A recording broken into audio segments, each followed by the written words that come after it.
আজকে আমাদের সারা ভারত কৃষক সভার রাজ্য কমিটির সভা গেছে কালকে।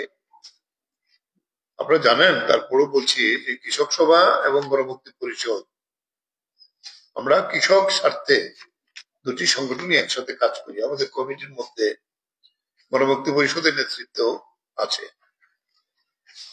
তাই এখানে আছে আমাদের সঙ্গে গণমুক্তি পরিষদের সম্পাদক রাধাচরণ দেববর্মা আর আমাদের সহ সম্পাদক রতন দাস। আমাদের সভা কালকে হয়েছে।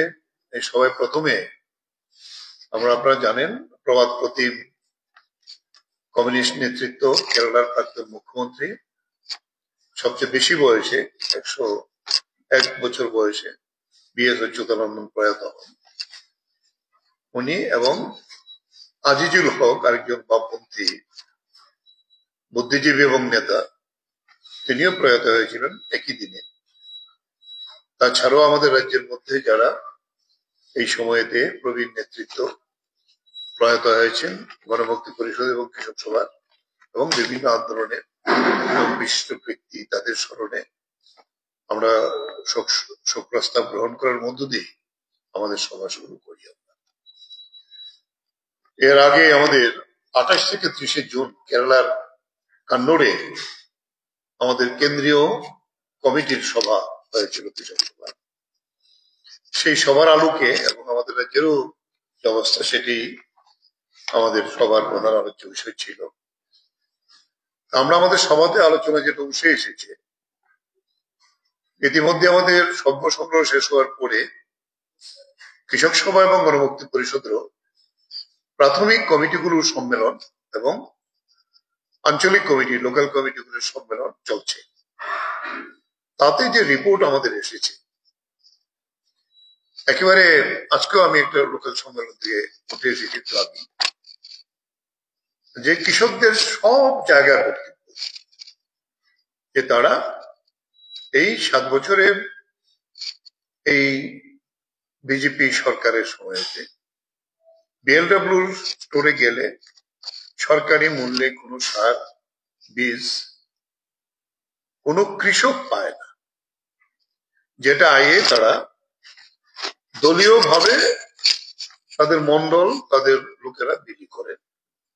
যে কারণে কৃষকরা অনেক বেশি চড়া দামে কৃষি করতেই হয়, তাকে সার, বীজ, কীটনাশক ওষুধ এগুলো কিনতে হয়। দ্বিতীয় যে সমস্যাটা উঠে এসেছে আমাদের রিপোর্টের মধ্যে, সেটা হলো যে সেচের যে ব্যবস্থা, পূর্বতন সরকারের সময়তে বিরাট এলাকা আমাদের সেচের মধ্যে ছিল, আওতায় ছিলেন। লিফট ইরিগেশন, যেটাকে এলআই স্কিম আমরা বলি, বিভিন্ন ডাইভার্সন স্কিম, নদীর জলকে ডাইভার্ট করে বাদ দিয়ে করা হয়। মাঝারি সেচ প্রকল্প, যেটা আমাদের মহারানী, চাকমাঘাট এবং মনু, এই সমস্ত কিছু প্রায় মুখ থুবড়ে পড়েছে। এলআই স্কিম গুলো আমরা বারবার গেছি, চিফ ইঞ্জিনিয়ারের বক্তব্য দুইবারই আমরা যখন ওনার সঙ্গে ডাইরেক্টলি মিট করেছি, রিপেয়ারিং এর কোনো পয়সা নেই, তাই তারা সারাই করতে পারছে না। তাহলে সেচ ব্যবস্থা এখন প্রায় আমাদের প্রকৃতি, বৃষ্টি নির্ভর হয়ে উঠে পড়েছে। তাই কৃষকরা খুব সমস্যা আছে। এই কিছু মেশিন বসাচ্ছে তারা নতুন, এইটা দেখা যায় সোলার মেশিন গুলো বিভিন্ন কৃষকের বাড়িতে বসায়। কৃষক মানে তার বাড়ির কাজের জন্য ব্যবহার হয়, এটা তো কৃষির কাজে ব্যবহার হয় না। অনলাইনে হয়, অনেকেই অনলাইনে আমাদের জমা দিয়েছেন, স্যাংশন হয়েছে, কিন্তু এটা পঞ্চায়েত দিয়ে বাধা দিয়ে দিয়েছে, এটা বসানো যাবে না। এরকম প্রচুর রিপোর্ট আমাদের কাছে উঠে এসেছে। তাহলে এই জায়গায় অনলাইনেও কোনো গ্যারান্টি নেই আপনি পাবেন বলে। অপরদিকে কৃষি জমি কমে যাচ্ছে, আপনারা লক্ষ্য করবেন, সাংবাদিকরাও এটা তুলে, জমির পর জমি মাফিয়ারা কিনে ভরাট করে দিচ্ছে। কৃষি জমির পরিমাণ শহরতলিগুলিতে, যে গ্রাম আছে সেই গ্রামগুলিতে প্রচুর জমি পড়ে যেত ধান, আর এখন হয় না। এই বলে আর কৃষিমন্ত্রী তো প্রতিদিনই গল্প বলছে কৃষি রায় ইত্যাদি হয়ে গেছে। ফলে প্রকৃত কৃষকরা আজকে নিজেদের যদ্দূর ক্ষমতা আছে তার ভিত্তিতে কৃষিকে দাঁড়িয়ে রাখতে হয়। অপরদিকে আমরা যদি বলি ক্রেশ ক্রপ যেটা আমাদের আয় থেকে, রাবার চাষিরা খুবই বিপন্ন অবস্থায় আছে। রাবার চাষের কোন সরঞ্জাম রাবার বোর্ডের থ্রুতে বিভিন্ন কোঅপারেটিভ যেগুলো দিত এগুলি বন্ধ করে দিয়েছে। গ্রামীণ আমাদের যে কোঅপারেটিভ গুলি ছিল রাবারের, এটা বন্ধ হয়ে গেছে। বাজার থেকে এসিড তার সমস্ত আনুষঙ্গিক সরঞ্জাম কিনতে হয়, গুণগত মানও ঠিক না। তাই উৎপাদন খরচ এবং বাজারের যে দাম অনেক ফারাক হয়ে গেছে, যে কারণে রাবার চাষও আজকে প্রচন্ড বিপর্যয় পড়েছে। দুগ্ধ কোঅপারেটিভ গুলো গ্রামে ছিল আগে, যেটা গোমতীর সোর্স ছিল, প্রায় 60% দুধ কৃষকদের কাছ থেকে আসতো এবং যে দুধ শহরগুলিতে সাপ্লাই হতো। 90% গ্রামীণ কোঅপারেটিভ দুগ্ধ কোঅপারেটিভ গুলো বন্ধ।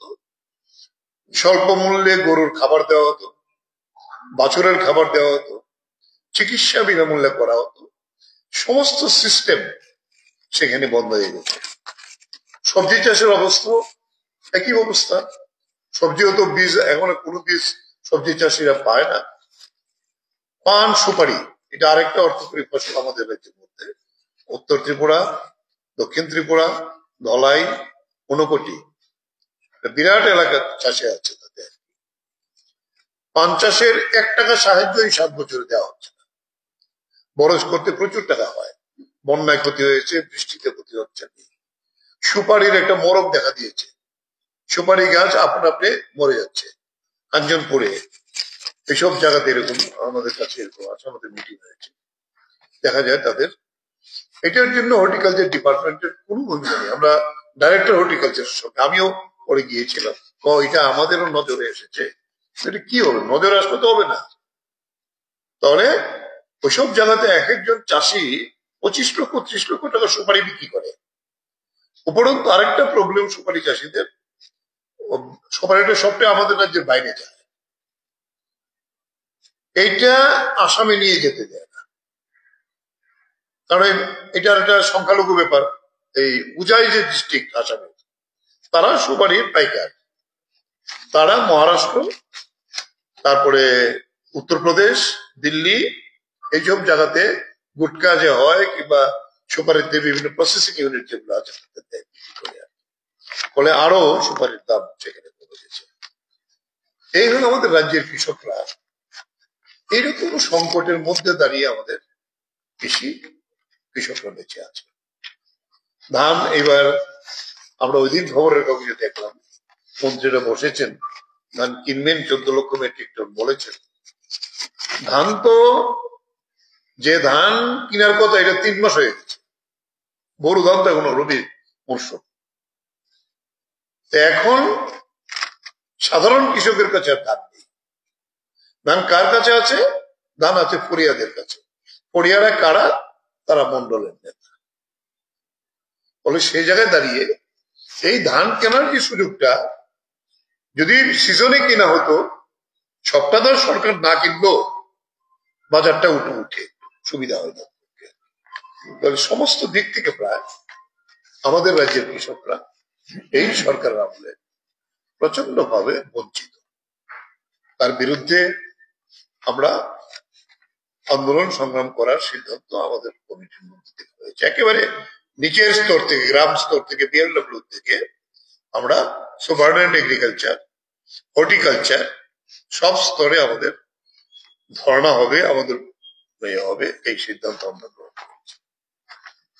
এরপরে যে ইস্যুটা আমাদের কেন্দ্রীয় কমিটির মিটিং থেকে আলোচনা হয়েছে, সেই ইস্যুটা হয়েছে ইতিমধ্যে খবরের কাগজে এসেছে যে ভারত সরকার ব্রিটেনের সঙ্গে কৃষি পণ্য নিয়ে মুক্ত বাণিজ্য চুক্তি করেছে। মুক্ত বাণিজ্য চুক্তি মানে তারার যে মালপত্র আমাদের দেশে আসবে তার জন্য কোনো ডিউটি লাগবে না।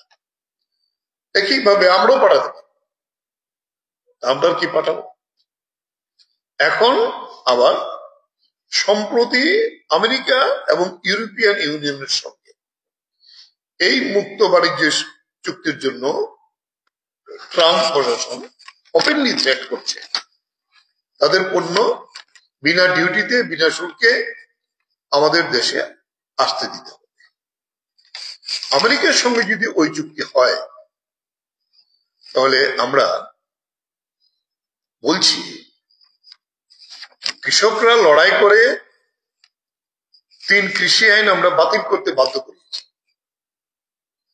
কেন? আমাদের কৃষিকে কর্পোরেটদের হাতে বিক্রি করে দেওয়া জমি এবং ফসল। এখন আমাদের দেশি না, বিদেশি যে লগ্নি পুঁজি, বিদেশি যে পুঁজি ব্রিটেন, আমেরিকা, ইউরোপের, তার কাছে আমাদের দেশের কৃষি বাজারকে উন্মুক্ত করে দিচ্ছে। ফলে আমাদের দেশের দুধের বাজার, আমাদের দেশের মাছ, মাংস, ফল, সবজি যেগুলো আসতে পারবে, আমাদের ধান চাল তো আর তারা নিতে আসবে না, এগুলি পাঠাবে, মাংস।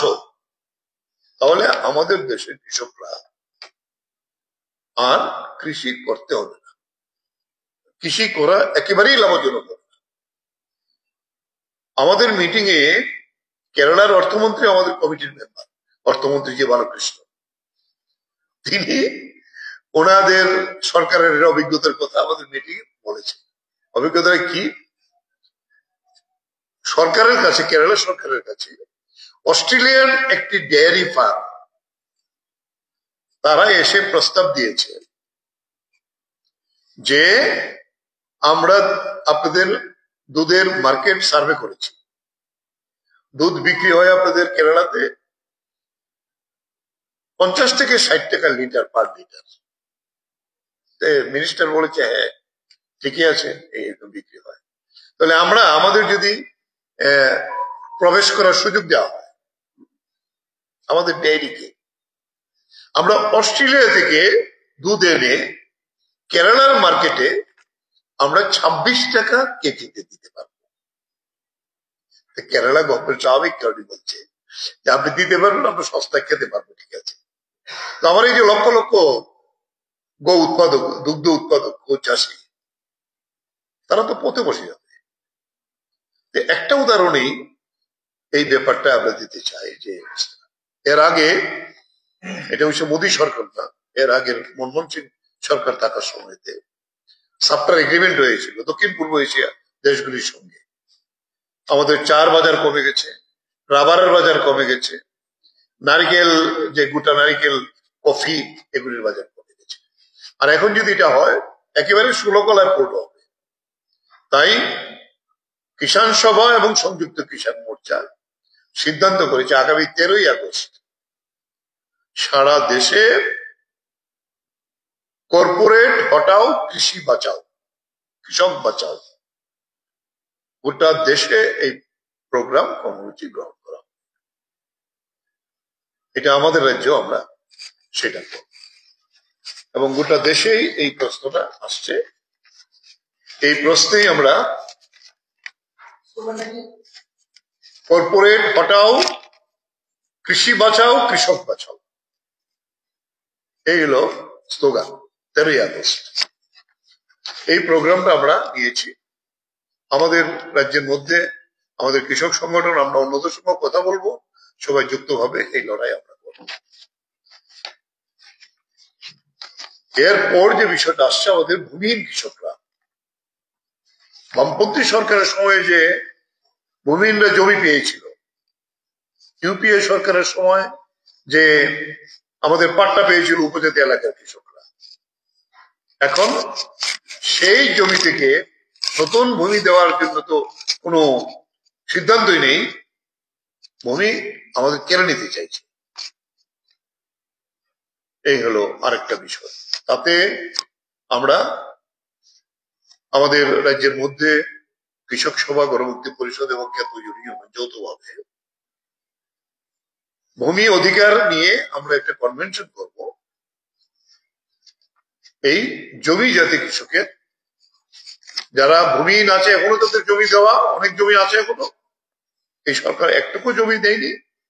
আর যে অধিকার উপজাতি কৃষকরা বনাধিকার আইনে পেয়েছে সেই জমি কোন অবস্থাতেই ছিনিয়ে নিতে আমরা দেব না, এবং এই জমি ফসল যাতে করা যায় তার জন্য সেই প্রয়োজনীয় উদ্যোগ ব্যবস্থা সরকারকে গ্রহণ করতে হবে।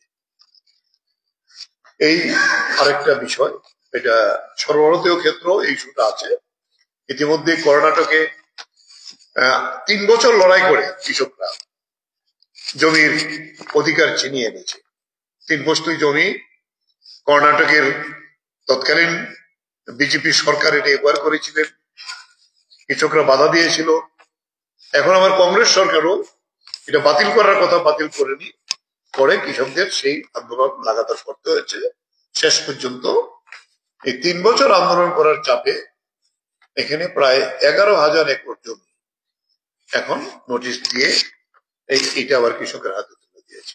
একইভাবে অন্ধ্রপ্রদেশ এবং সেখানে তামিলনাড়ুতে এইভাবে কৃষকদের জমি থেকে উচ্ছেদ করার জন্য বেআইনি ভাবে পয়সা দিয়ে না দিয়ে জমি অধিগ্রহণ করার জন্য এরকম চেষ্টা চালানো হচ্ছে।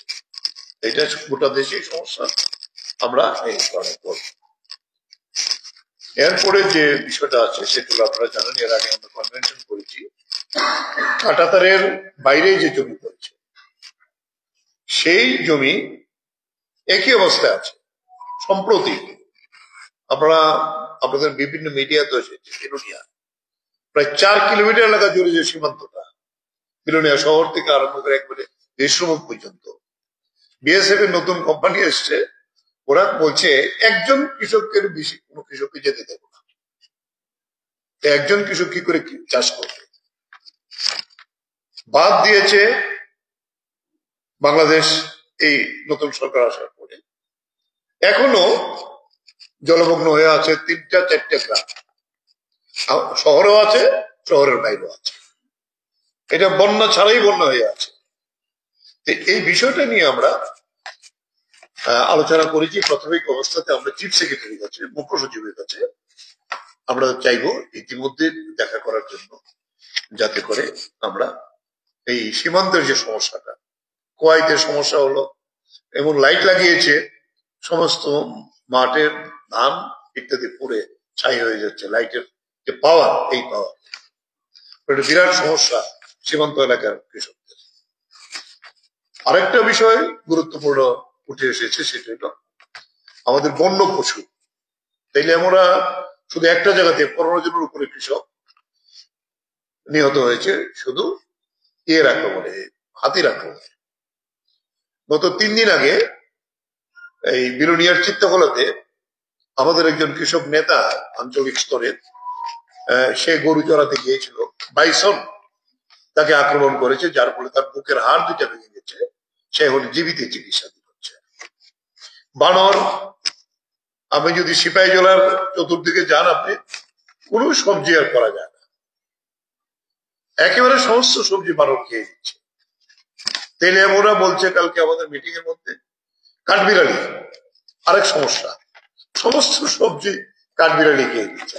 এই যে বন্য পশু মানুষের সংঘাত এবং ফসলকে রক্ষা করা এই বন্য পশুর হাত থেকে, এই বিষয়টা নিয়ে আমরা সিদ্ধান্ত করেছি। আমরা জয়েন্টলি ক্ষেত মজুর আর এই আমাদের গণমুক্তি পরিষদ সহ আমরা আমাদের বনমন্ত্রীর কাছে যাব কথা বলতে। তিনি অনেক পজিটিভ কথাবার্তা দেখছি প্রেস টেসে বলছেন। আমরা জানতে চাইবো, তামিলনাড়ুতে প্রচুর সাহায্য দেওয়া হচ্ছে, কেরালাতেও সাহায্য দিচ্ছে, কিন্তু ত্রিপুরাতে 2,000-5,000 টাকা করে সাহায্য দিচ্ছে যারা মারা গেছে তাদের জন্য। সেটা আমরা প্রোটেকশন তো হবেই, তার বিরুদ্ধে আরেকটা আঘাত ত্রিপুরার কৃষকদের উপর নিয়ে আসার চেষ্টা হচ্ছে, খুব প্রচার হচ্ছে কৃষিমন্ত্রীর পক্ষ থেকে। সেটা হলো পাম অয়েল। পাম অয়েল একটা গাছ, মন্ত্রী কর্তৃকে ভালো জানেন, এটা বড় হয় না। পাম অয়েল তো খেজুর এবং ইয়ে জাতীয় গাছ, এই নারকেল, তাল জাতীয় গাছ, তাল জাতীয় গাছ। এটা মাটির সমস্ত জল শুষে নিয়ে যায়, অনেক বড় গাছ হয়। তাছাড়া পাম এক্সট্রাকশনের জন্য বিরাট বড় প্ল্যান্টের প্রয়োজন। আমাদের রাজ্যের মধ্যে যে জমি আছে এত অল্প পরিমাণের জমি, আমাদের হোল্ডিং কত? 2.5 কানি 3 কানির বেশি হোল্ডিং আমাদের নাই। বনেও তো আমাদের যারা আছে পাট্টা পেয়েছে তারা। ফলে আগে বামপন্থী সরকারের সময়তে একবার স্কিম নেওয়া হয়েছিল, আমরা অ্যামেন্ডমেন্ট করেছি। নাগিছড়াতে গেলে আপনারা দেখতে পারবেন। আর এদিকে বিরুনিয়া রামজাদনগর এখন দেখা যাচ্ছে উৎসাহিত করছে। এইটার পেছনে অন্য বিষয় আছে। কালকে পরশুদিন আমরা দেখলাম সাংবাদিকরাও গেছেন বিনোদিনী চা বাগানে গিয়ে উনি পামের চারা পুঁতে এসেছেন, সম্পূর্ণভাবে বেআইনি। কারণ আমাদের রাজ্যের ল্যান্ড রেভিনিউ যে অ্যাক্ট আছে, আইন আছে, চা বাগানের জায়গাতে চা ছাড়া অন্য কোনো গাছ লাগানো যাবে না। বামফ্রন্ট সরকারের সময়তে অনেক মালিক এরকম জায়গাতে রাবার করতে চেয়েছিল, আমরা দিতে দেই, এটা দেওয়া যায় না, আইনই দেওয়া যায় না। এখন তিনি একটা স্কুল করে ফেলেছে মোহনপুর চা বাগানে। স্কুল করা ভালো, এটা যেহেতু সেন্ট্রাল স্কুল হয়েছে, অনেক জায়গা ছিল মোহনপুরে, কিন্তু বাগানের জায়গা দিয়ে স্কুল করে ফেলেছে। এখন বিনোদিনী চা বাগান শ্রমিকরা কালকে চিৎকার করছে যে আমাদের ভবিষ্যৎ সেটা আমরা না খেয়ে থাকতে। চা বাগান এটাই জন্য শ্রমিকদের স্বার্থে এবং চা শিল্পকে রক্ষা করার জন্য এই আইন আছে।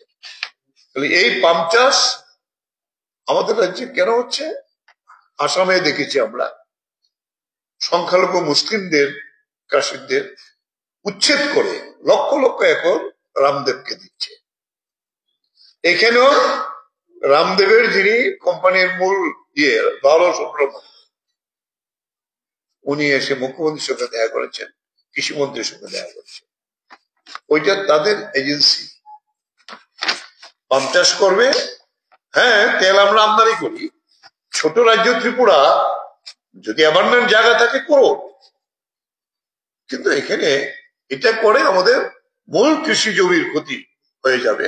এবং চা বাগানে তো কিছুতেই এলাও করা যায় না এটা। ফলে আমরা তার বিরোধিতা করছি। তার যদি জায়গা থাকে অন্য জায়গায় করুন, কিন্তু কৃষি জমি সেখানে কি পাহাড়ে কি সমতলে কোনো কৃষি জমি বন্ধ করে পাম চাষ আমরা তার বিরোধী। হ্যাঁ, কৃষি ক্ষতি হবে, ওইখানে আর কিচ্ছু হবে না।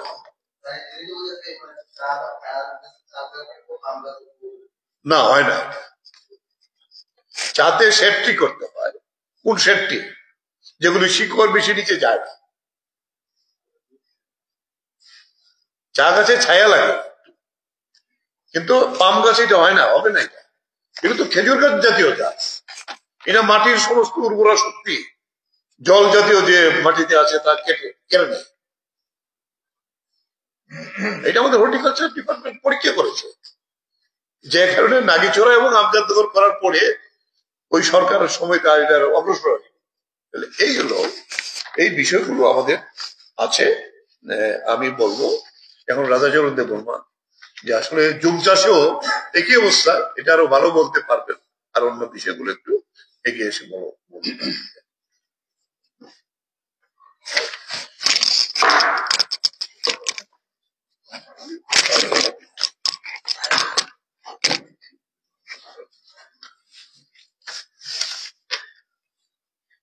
ধন্যবাদ। এখানে সারা ভারত কৃষক সভা আমাদের রাজ্য সম্পাদক কমরেড পবিত্রদা গতকাল কৃষক সভার মিটিং এ যে বিষয়গুলো নিয়ে আলোচনা হয়েছে উনি সবটাই বলেছেন। এর সাথে আমি আরো একটা পয়েন্ট যুক্ত করতে চাইছি। এটা হচ্ছে আসলে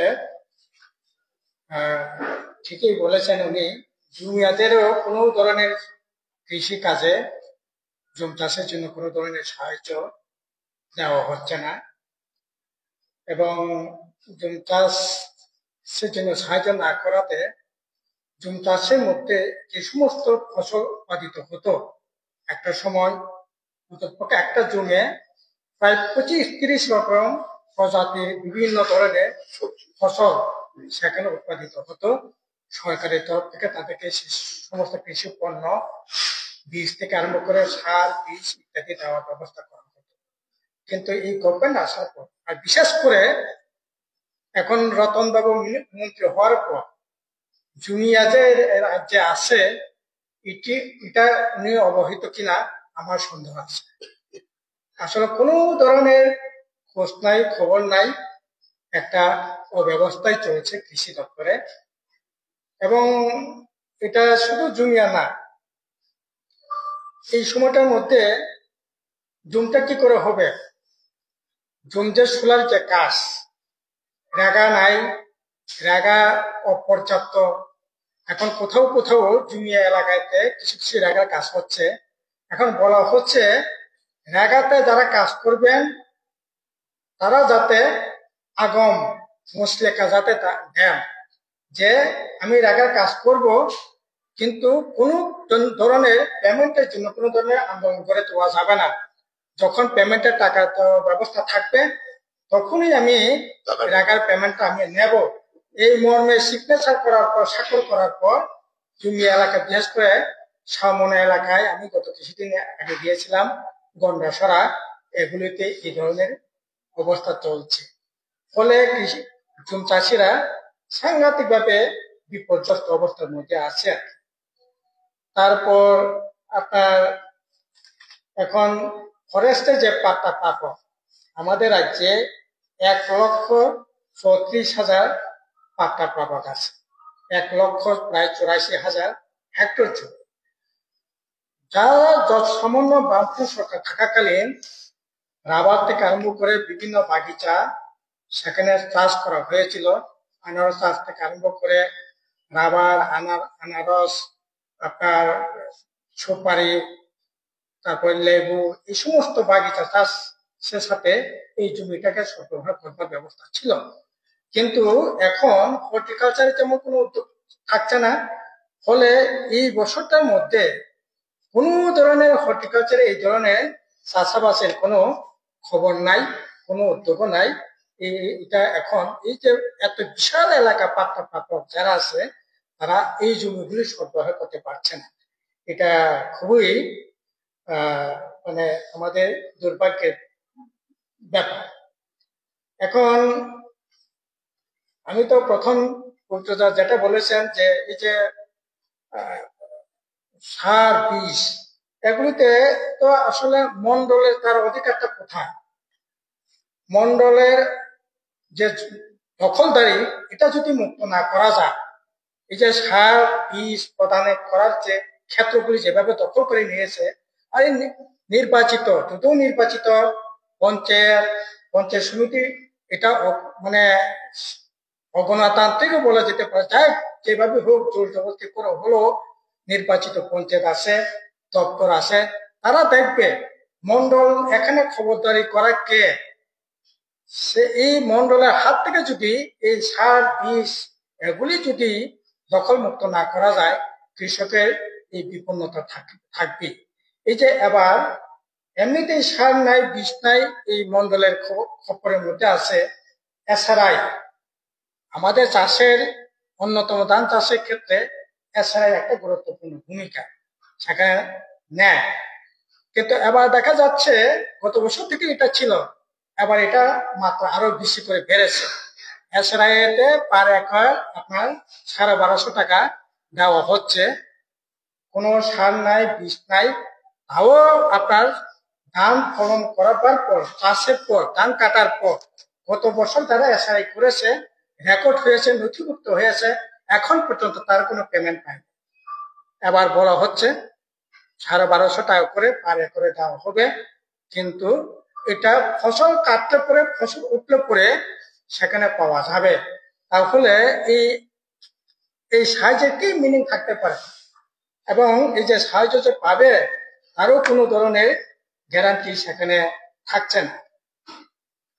আরো ভয়ঙ্কর হলো, কতদা বলেছেন, আমি এখানে একটা বিষয় যুক্ত করতে চাইছি, এই যে সবজি চাষিরা, সবজি চাষ এমনিতে কোনো ধরনের সাহায্য পাচ্ছে না, বাজার দাম পাচ্ছে না, পাইকারি যে বাজার এটা অস্বাভাবিকভাবে যেমন কমে গেছে। গত সপ্তাহখানেক আগে তো তেলেমুড়াতে সবজি চাষিরা তাদের, আমার এখানে আপনারাও দেখে নিতে পারেন, সবজি চাষিরা সবজি সেখানে মাটিতে ফেলে সমস্ত সবজিগুলো আপনার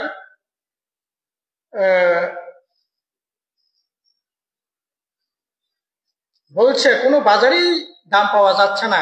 কৃষক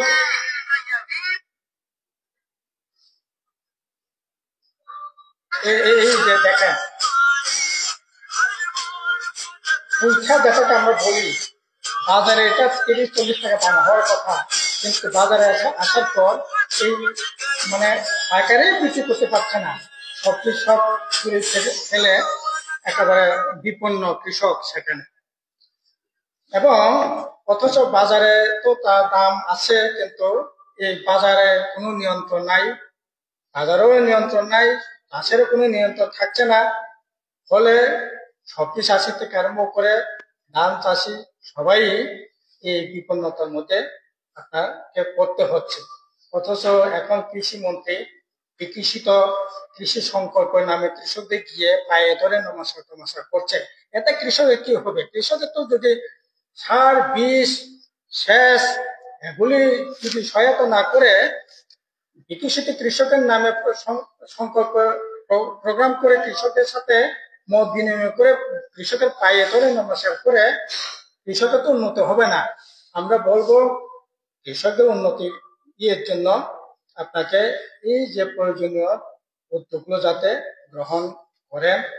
আর সবচেয়ে বড় হলো এমনিতেই এখন আমাদের খাদ্যে যে স্বয়ংবরতার যে একটা সময় ছিল, একটা সময় আত্মবিশ্বাসও ছিল, কিন্তু আজকে এমনিতেই ধানের যে জমি মাত্রা কমে যাচ্ছে। আমাদের এখানে ধান চাষ করবার মতো জমি আছে প্রায় 1.5 লক্ষ হেক্টর জমি। এখন বালি মাফিয়া, মাটি মাফিয়া বিভিন্ন ভাবে মাটিগুলির অব্যবস্থাপনা করার ফলে জমির যে ধান চাষের যে জমির চরিত্র, আপনারা যদি যান গাবতী, আপনারা যদি যান মোহনপুর, আপনারা যদি তেলিয়ামুড়া, খোয়াই, বিরাট বিস্তীর্ণ এলাকা, প্রত্যেকটা মহকুমা এলাকায় এই বালি মাটি মাফিয়াদের খপ্পরে পড়ে জমি আজকে হ্রাস পাচ্ছে, সেখানে কোনো ধরনের নিয়ন্ত্রণ থাকছে না। এই যে সমস্যাগুলো যে হচ্ছে আর কি, এটা নিয়ন্ত্রণে থাকা দরকার, নিয়ন্ত্রণ আনা দরকার। একইভাবে আমরা যদি দেখি যে রাবার, যদিও এটা কৃষির সাথে যুক্ত না, রাবারও এই যে 1 লক্ষ প্রায় 80-84 হাজার রাবার চাষি ছিল। এই রাবারও দেখা গেছে যে রাবার নতুন করে কোনো রাবার সেখানে বাগান করা হচ্ছে না, যা সামান্য কিছু এই যে আপনার টায়ার কোম্পানি থেকে টাকা দেওয়ার পর কিছু কিছু জায়গায় যেটা হচ্ছে, এটাও আপনার শুধু চারা দেওয়া হচ্ছে। এই যে গর্ত করা, ফেন্সিং দেওয়া, সার, বীজ, ওষুধ এগুলি লাগে, এগুলি একটা পয়সাও দেয় না। কি করে গরিব মানুষ এই বাগানগুলো রক্ষা করবে? কাজে এটা তো আসলে একেবারে অব্যবস্থাপনা বলা যেতে পারে। সেই দিক থেকে কৃষি দপ্তর আজকে একেবারে সম্পূর্ণ একটা অব্যবস্থার মধ্যে চলছে। বিশেষ করে রতন বাবু কৃষি মন্ত্রী হওয়ার পর আসলে শিক্ষাটারও ডুবিয়ে যাচ্ছে, এখন বিদ্যুৎটা ডোবার পথে আছে, এখন কৃষিটাকেও সেখানে ডুবিয়ে উনি হয়তো বিদায় নেবেন আর কি। আমাদের অনুরোধ থাকবে কৃষির প্রতি যত্ন নেক। এই যে আজকে যে আকাল চলছে আমাদের রাজ্যের মধ্যে, আরে কৃষি হলো মূল কাজের ক্ষেত্র। এখন এই কৃষি কাজ না থাকার ফলে প্রায় 1 লক্ষাধিক হবে। শ্রম দপ্তর থেকে গত কিছুদিন আগে রিপোর্ট বেরিয়েছে, আমাদের রাজ্য থেকে প্রায় 97,000, এটা শ্রম দপ্তরের রেকর্ড অনুসারে। এমনিতে রেকর্ডের বাইরে লক্ষাধিক হবে। এখানে কৃষির কোনো কাজ নাই, হর্টিকালচারের কোনো কাজ নাই, নতুন করে রাবার চাষের কোনো ব্যবস্থা নাই, চা বাগানের কোনো ব্যবস্থা নাই, মাছ চাষের কোনো ব্যবস্থা নাই।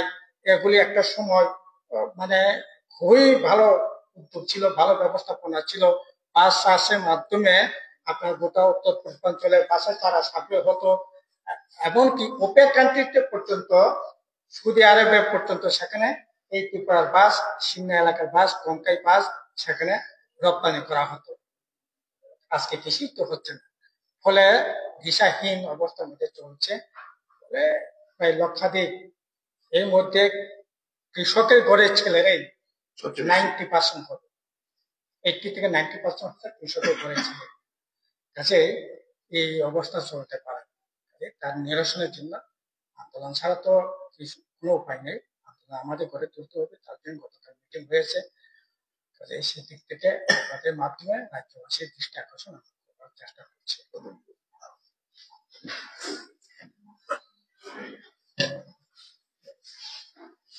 আপনারা শুনলেন, আমরা গতকাল রাজ্য কমিটির সভা থেকে প্রথমেই যা বলেছি, 9 জুলাই সর্বভারতীয় ধর্মঘটে গ্রামীণ ভারতে, গ্রাম ত্রিপুরায় কৃষক ক্ষেত মজুররা যে ভূমিকা নিয়েছে এই ধর্মঘটকে সফল করার জন্য, তার জন্য গোটা রাজ্যবাসীকে আমরা অভিনন্দিত করেছি।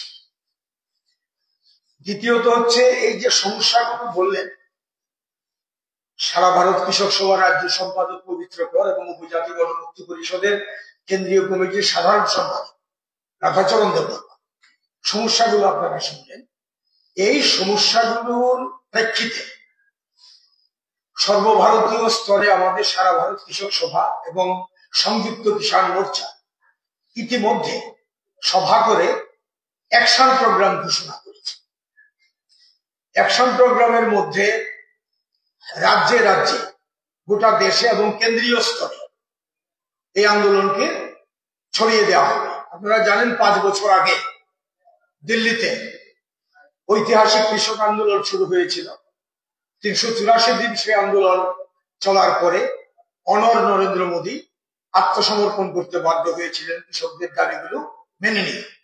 যদিও বাস্তবে এখন পর্যন্ত সেই দাবিগুলো আবার ঘুরপথে, এই দাবিগুলো না মেনে ঘুরপথে আবার সর্বনাশা একটা বিধান সামনে আনার চেষ্টা করছে, মার্কেটিং পলিসি বলে কৃষকদের বিরুদ্ধে যুদ্ধ ঘোষণার সামিল। কিন্তু সারা ভারতবর্ষে কৃষক সমাজ ছাড়বে না, রাস্তায় নামবে। এই জন্য ঘোষণা করা হয়েছে। এটা পরবর্তী সময় আমরা জানবো, আগামী নভেম্বরে ঐতিহাসিক আরেকটা আন্দোলন আমাদের দেশে হবে। এই জন্য প্রস্তুতি চলছে। আমরা এর মধ্যে আমাদের রাজ্য সরকারের ক্ষেত্রে যে মিথ্যাচার, কৃষকদের সঙ্গে প্রতিশ্রুতি দিয়ে যে ভঙ্গ করা, এটা যে করছে, আর যে ব্যাপক দলবাজি, বিজেপি এবং তাদের মন্ডল ইত্যাদি যে দলবাজি করছে, প্রকৃত কৃষকদের বঞ্চনা করছে, বন্যা বা প্রাকৃতিক দুর্যোগের পরে কোনো সাহায্য দিচ্ছে না, এবং সাংঘাতিক ভাবে এই যে কৃষির যে ইম্পোর্টস, তার দাম যে বাড়িয়ে দিয়েছে, কৃষকরা যে কৃষিকাজ ছেড়ে দিচ্ছে, অসংগঠিত শ্রমিকে পরিণত হচ্ছে, পার্বত্য এলাকাতে জুনিয়ারা খুব বিপদের মধ্যে আছে। এই পরিস্থিতিতে আমরাও আমাদের রাজ্যে ব্যাপক আন্দোলন হাতে নিচ্ছি। এই জন্য আমাদের সম্মেলনগুলির মধ্যে আমরা কথা বলছি। সারা ভারত কৃষক সভার সম্মেলন এবং উপজাতি গণমুক্তি পরিষদের সম্মেলন, একেবারে ইউনিট স্তর থেকে রাজ্য কমিটি পর্যন্ত এই কনফারেন্সগুলি হবে। এই কনফারেন্সগুলির মধ্যে আমরা এই সার্বিকভাবে যা আলোচিত হলো তাকে ভিত্তি করে আমরা সেখানে অ্যাকশন প্রোগ্রাম আমরা নেব। এটা আমরা আশা করছি রাজ্যের কৃষক সমাজ, এটা পার্বত্য অঞ্চলের সমতলে সাধারণ জনগণ, কৃষক সভা এবং জাতীয় গণমুক্তি পরিষদের যে আন্দোলন আগামী দিনে আমরা করব, তার পাশে তারা দাঁড়াবেন। এই আহ্বান আমরা জনগণের কাছে রেখেছি। আজকে এখান থেকেও রাখছি, আমাদের রাজ্য কমিটির এটাই সিদ্ধান্ত।